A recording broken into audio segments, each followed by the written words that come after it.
Proverbs chapter 1 verse 15.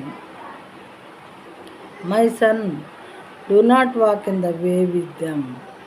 Hold back your foot from their paths. నా కుమారుడా, నీవు వారి మార్గమున పోకుము, వారి త్రోవల యందు నడవకుండా నీ పాదము వెనుకకు తీసుకొనుము.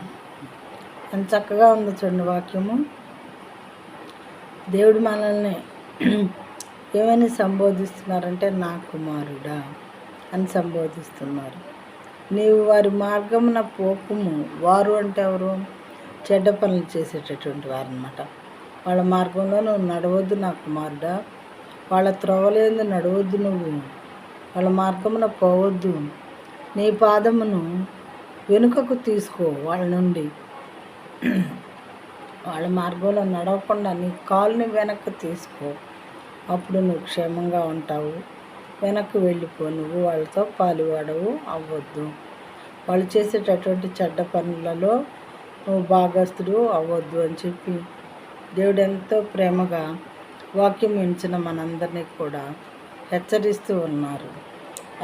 ఆయన వాక్యానికి, ఆయన మాటకి లోబడినట్లయితే మనం ఎంతగానో మంచి మార్గంలో జీవించే వారంగా ఉంటాము.